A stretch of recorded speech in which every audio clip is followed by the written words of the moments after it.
What happens when the God of Thunder walks onto a daytime talk show expecting polite questions and warm smiles, and instead finds himself locked in a tense verbal standoff that no one saw coming?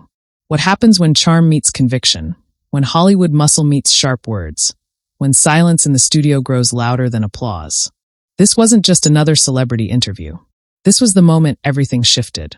Before we go any further, if you live for explosive celebrity moments, behind-the-scenes tension, and stories that make your jaw drop, subscribe to Talk Flair right now. Like this video, and comment if you're ready for the truth behind Hollywood's most uncomfortable encounters. The lights inside the studio glowed with their usual polished warmth, the kind designed to make everyone look relaxed, safe, agreeable. The view had been live for decades, and the set carried the confidence of a place where conversations were controlled, where no matter how heated opinions became, everything stayed inside invisible lines. The audience buzzed softly, a mixture of longtime viewers and lucky fans who had waited hours just to sit in these seats. Producers whispered into headsets. Cameras rolled into position. Everything was routine. Too routine. Chris Hemsworth stood just beyond the curtain, tall, broad-shouldered, smiling easily as he adjusted his jacket. To most people, he was Thor, effortlessly likable, quick with a laugh, the kind of star who disarmed tension the moment he spoke. Inside, though, he felt a subtle tightening in his chest. He told himself it was nothing. Just another interview. Another couch. Another set of questions about movies, family, fitness. He'd done this 100 times. But something felt off. Whoopi Goldberg sat at the table already, fingers laced together, expression calm but unreadable. Decades in television had taught her how to listen without revealing anything. She'd seen stars come and go, watched egos inflate and deflate right in front of her. She wasn't easily impressed by box office numbers or superhero fame. She respected conviction. And today, she wasn't in the mood to let anything slide by untouched. The applause sign flashed. Chris walked out, the crowd erupting exactly as expected. Cheers, whistles, the familiar wave of excitement rippling through the studio. He waved, flashed that signature grin, hugged his way through introductions. For a brief moment, everything snapped into place. This was the version of reality people tuned in for. Charisma meeting comfort, celebrity meeting familiarity. He took his seat. The music faded. Cameras zoomed closer. "So good to have you here," Whoopi said, smiling, her tone warm but measured. "Thank you for having me," Chris replied, nodding politely. He felt relaxed now. The tension he'd sensed backstage began to fade. The first few minutes flowed smoothly. They talked about his latest project, the physical demands of filming, his family life. Chris cracked jokes. The audience laughed on cue. Whoopi listened, occasionally chiming in, letting him speak. To anyone watching at home, it felt safe. Predictable. Then the question came. It arrived quietly, wrapped in casual language, but it landed like a spark on dry ground. "You've spoken in the past," Whoopi said, leaning back slightly, "about personal responsibility, about choices people make in their own lives. Some critics feel those comments ignore systemic struggles a lot of people deal with. What do you say to them?" The studio shifted. Chris felt it immediately. A ripple under the surface. He straightened in his chair, his smile tightening just a fraction. This wasn't hostile, but it wasn't harmless either. "Well," he began carefully, "I think everyone's story is different. I've always believed in accountability, yes, but also empathy. I'm not dismissing anyone's struggles." Whoopi tilted her head, her eyes focused on him now. "Empathy is important," she replied, "but so is understanding privilege. A lot of people don't start from the same place you did." There it was. The air thickened, almost imperceptibly. Audience members leaned forward, sensing something real unfolding. This wasn't rehearsed banter anymore. Chris inhaled slowly. He'd heard this before. Online. In interviews. Usually filtered through headlines and sound bites. But this was different. This was face-to-face. "I understand that," he said, his voice calm but firmer now. "But I also think constantly framing people as powerless can be damaging. It takes away agency." A few murmurs spread through the crowd. Whoopi's smile faded, not into anger, but into seriousness. The kind that carried weight. "So when someone says the system is stacked against them," she said, "you're saying that's taking away their agency?" Chris hesitated. Cameras caught it. A fraction of a second where his thoughts raced ahead of his words. He could feel the moment slipping into something dangerous. "No," he said slowly. I'm saying that acknowledging challenges shouldn't mean abandoning personal effort. Whoopi leaned forward now, hands resting on the table. And I'm saying, she replied, her voice sharper, that personal effort doesn't erase structural barriers. And when influential people suggest it does, people listen. The word influential hung in the air like a challenge. Chris felt a flash of heat rise in his chest. He hadn't expected this, certainly not this early, not this directly. He glanced briefly toward the other hosts. None interrupted. They knew better. This was becoming something unscripted, something television thrived on but feared at the same time. I never claimed effort erases everything, he said, his Australian accent thickening slightly as emotion crept in. But I don't think it helps anyone to believe they're trapped. A woman in the audience gasped softly. Someone else clapped, quickly silenced by tension rather than instruction. Whoopi's eyes didn't leave him. And I don't think it helps, she said, each word deliberate, to suggest that recognizing injustice makes people weak. Silence fell. Not the polite silence of listening, but the heavy, collective kind, where everyone knows a line has been crossed and no one knows what happens next. Chris swallowed. He could feel his heart beating now. This wasn't about a movie. This wasn't about press. This was about beliefs, deep ones. I'm not saying that, he insisted. You're twisting what I'm saying. The word twisting landed harder than he intended. Whoopi raised her eyebrows. Am I? She asked calmly. Because that's how it sounds to a lot of people. A low murmur rippled through the studio again, louder this time. Producers exchanged looks. One camera subtly widened its shot, capturing both faces in the same frame. The contrast undeniable. Tall, muscular, restless energy on one side. Grounded, unflinching presence on the other. Chris shifted in his seat, jaw tightening. With respect, he said, I think sometimes people hear what they expect to hear. That was it. You could feel the collective intake of breath. Social media, though invisible, might as well have been vibrating already. Whoopi leaned back, folding her arms, not defensively, but decisively. And sometimes, she replied, people say things without realizing the impact because they've never lived the consequences. The audience reacted audibly now. Gasps. Applause. A few scattered boos. Chris's face flushed. For the first time, the charming movie star looked genuinely unsettled. I've worked hard for what I have, he said, his voice louder now, emotion breaking through polish. I didn't ask for excuses. I asked questions. And I'm answering them. Whoopi shot back, just as firm. That's my job. The tension snapped tight, like a wire pulled too far. No one spoke for a beat. The moment stretched, raw, exposed, impossible to rewind. Somewhere off camera, a producer whispered urgently into a headset, debating whether to cut to commercial. But it was too late. This was already happening. This was already real. Chris exhaled sharply, running a hand through his hair. He looked out at the audience, then back at Whoopi. His voice dropped slightly, controlled but strained. I came here to talk, he said. Not to be portrayed as someone dismissing real struggles. Whoopi held his gaze, unwavering. Then listen, she replied softly. That's also part of talking.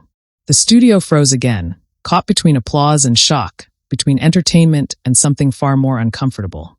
And in homes across the world, viewers leaned closer to their screens, sensing that this was no longer just an interview, but the beginning of a viral moment that would not stay contained within these walls. Because once words like these are spoken on live television, there's no pulling them back. The silence after Whoopi's last words wasn't empty. It was crowded. Crowded with unspoken reactions, with producers frozen in indecision, with an audience suddenly aware they were witnessing something far beyond daytime TV pleasantries. Chris Hemsworth sat there, shoulders squared, his usual relaxed confidence replaced by a taut stillness. He nodded once, slowly, as if absorbing her words, but his eyes revealed something else. Frustration. Disbelief. A sense that the ground beneath him had shifted. For a second, it looked like he might let it go. Then he didn't. I am listening, he said, his voice low but controlled, the calm of someone actively trying not to let emotion take over. But listening doesn't mean agreeing with every conclusion. Whoopi didn't blink. It does mean, she replied, that when people tell you how your words land, you don't tell them they're wrong for feeling it. A murmur swept through the audience again. This time it was louder. Messier. The energy had turned electric, unpredictable. Chris leaned back, exhaling sharply through his nose. He glanced sideways for a split second, as if checking whether anyone would step in. Nobody did. The other hosts remained still, their expressions carefully neutral, allowing the exchange to stand on its own. They could sense it too. Interrupting now would only amplify what was already boiling. "I never said people were wrong to feel anything," Chris replied, his voice rising despite his efforts. "But there's a difference between acknowledging hardship and surrendering to it." Whoopi's lips pressed into a thin line, her patience visibly wearing. She leaned forward again, placing both palms on the table like anchors. "And there's a difference between offering perspective," she said firmly, "and preaching from a place of comfort." The word comfort hit him harder than he expected. Chris straightened instantly, his chair shifting slightly with a soft scrape that echoed louder than it should have in the quiet studio. "Comfort," he repeated. "You think I'm speaking from comfort?" The audience reacted instantly. A sharp inhale from somewhere in the front row. Chris's eyes narrowed, not in anger exactly, but in determination. His internal guardrails were gone now. This was personal. "I didn't grow up wealthy," he continued faster now. "I didn't walk onto a movie set as a superhero. I worked for this." Whoopi nodded, but her expression didn't soften. "And I'm not taking that away from you," she said. "But success doesn't erase the responsibility that comes with being heard." Chris laughed once, short, humorless. "So I'm responsible," he said, "for how every individual interprets what I say." Whoopi's gaze sharpened. "You're responsible," she replied evenly, "for considering how your platform shapes conversations, especially when millions don't have one." Applause broke out, this time unmistakably strong. It wasn't universal, but it was loud enough to change the temperature in the room. Chris blinked, clearly taken aback. He wasn't used to being on the receiving end of public pushback like this, especially not live. His chest rose and fell as he took a breath, reining himself in. "I don't believe in telling people they're victims," he said more slowly now, choosing each word with care. "That mindset keeps people stuck." Whoopi tilted her head again, but this time there was steel behind the curiosity. "And I don't believe," she countered, "that recognizing injustice equals weakness. That idea keeps systems comfortable."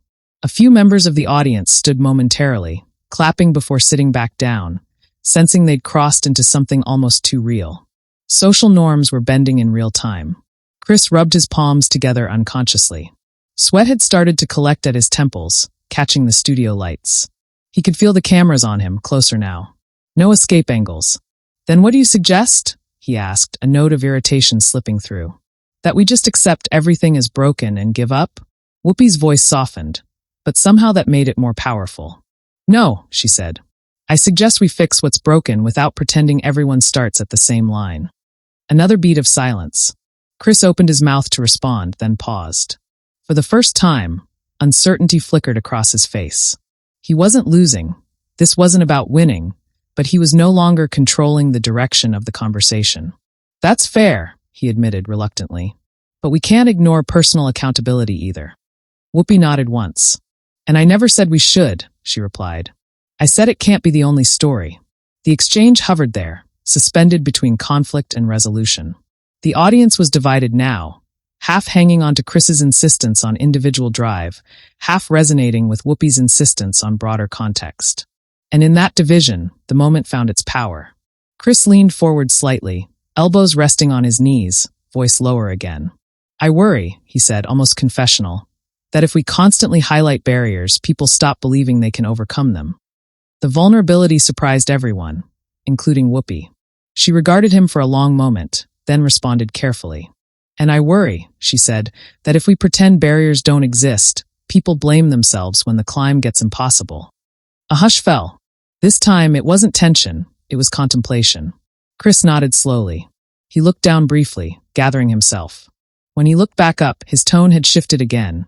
Not apologetic, but reflective. "Maybe," he said, "we're talking about the same problem from different sides." Whoopi's posture eased just slightly.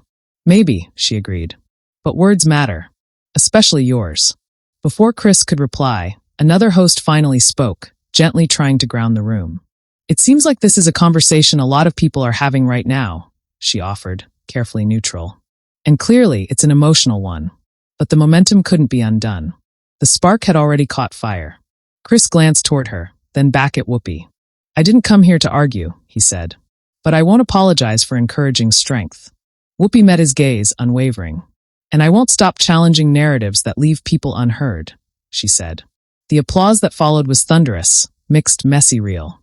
Not the polite clapping prompted by cues, but the organic sound of people reacting instinctively. In control rooms and living rooms alike, people leaned forward. Clips were already being cut. Captions already imagined. This wasn't just a disagreement, it was a cultural collision playing out live. Chris finally leaned back, crossing his arms loosely, his expression somewhere between defiant and contemplative. He gave a small nod, acknowledging the moment for what it was. "Fair enough," he said quietly. Whoopi nodded back. "Fair enough," she echoed. But even as the words sounded like closure, everyone could feel it, they weren't. Not really. The conversation hadn't ended. It had simply moved into a space far bigger than the studio. As the show edged cautiously toward its next segment, the energy remained charged, unresolved, vibrating beneath every smile and transition. Whatever had just happened wasn't going to fade when the cameras stopped rolling. It was only just beginning. The show moved on, at least on paper. A commercial break arrived like an artificial breath, theme music swelling as the cameras briefly pulled away. But the tension didn't drain from the room.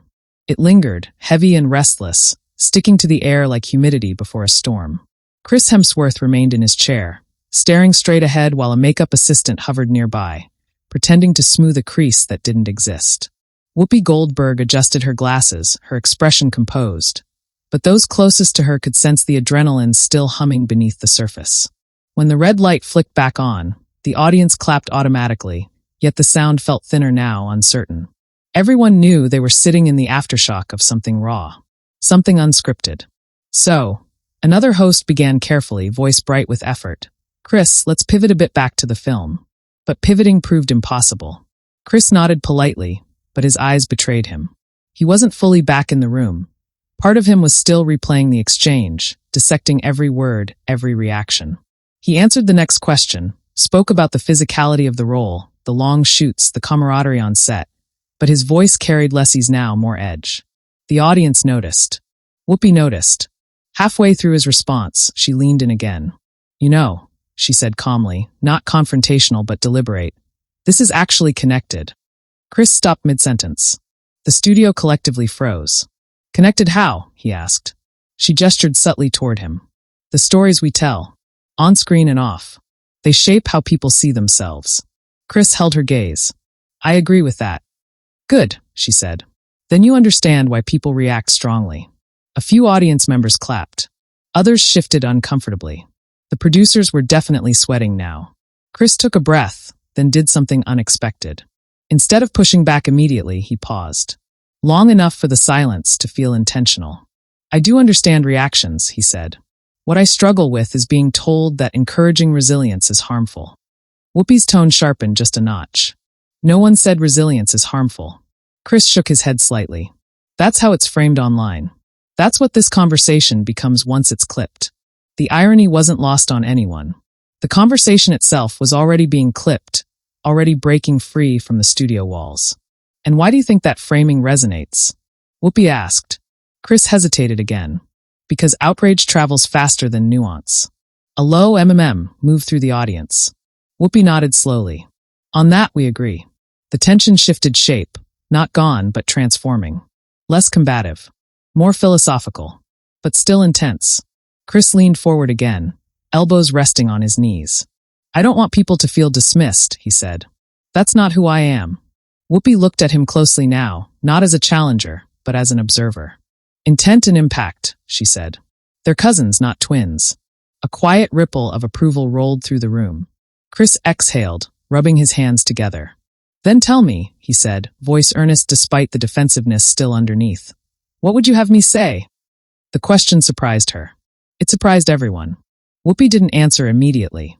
She thought about it, eyes lifting slightly as if weighing something larger than the moment.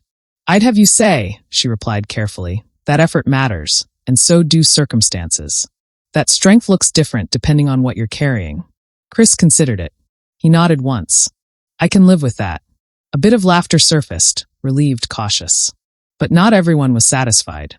A voice from the audience rang out suddenly, louder than intended. "Then say that." Gasps erupted. Producers tensed. Audience participation was never supposed to go there. Chris glanced toward the crowd. He smiled faintly, then more seriously. "All right," he said, raising his hand slightly. I'll say it. He turned back toward the hosts, toward the main camera. Effort matters, he said clearly. And so do circumstances. Strength looks different for everyone. The studio erupted in applause. Even Whoopi smiled, small, restrained, but real. But just beneath the surface, another tension brewed. Because now the question wasn't what was being said, but why it had taken this moment to say it. As the segment wrapped up, the conversation felt precariously balanced, like a ceasefire rather than a resolution. The camera lights dimmed again as the show finally cut away for the final time. The applause faded. The audience began to stir, buzzing with whispers, eager to rush toward phones waiting in pockets and purses. Backstage, the mood was fractured. Chris stood near the exit, surrounded by a small cluster of staff thanking him, reassuring him, telling him it had been great television. He smiled politely, but his jaw was tight. He could already imagine the headlines forming. He could already hear the echo of Whoopi's words, intent and impact. Whoopi, meanwhile, remained seated for a moment longer than usual, speaking quietly with a producer.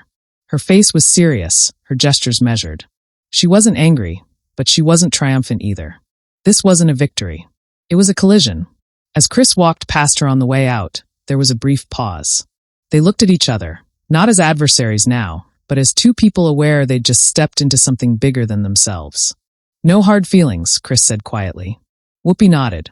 None. Just conversations. He hesitated. These things, they don't stay contained. She gave a knowing smile. They never do. And with that, he left. Within minutes, clips began to surface online. 30-second snippets stripped of context. Headlines sharpening words into weapons. Comment sections igniting like dry brush. Some hailed Chris as brave. Others accused him of being tone-deaf.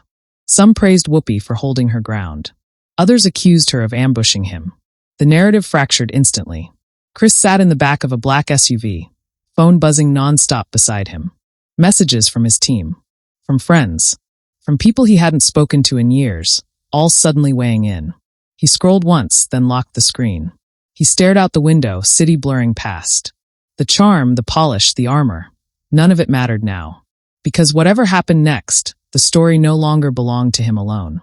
And somewhere across the city, Whoopi watched a clip replay silently on her phone, the captions racing beneath familiar faces. She shook her head slightly, set the phone down, and sighed. This was the price of saying something real on live television. The spark had jumped. The fire was spreading. By the time the sun set, the moment had already escaped the studio and taken on a life of its own. Clips ricocheted across platforms at lightning speed, stripped of context, sharpened into weapons or banners depending on who shared them. Hashtags climbed. Comment threads exploded. Morning show television had quietly transformed into a cultural battleground, and everyone had an opinion about who stood where.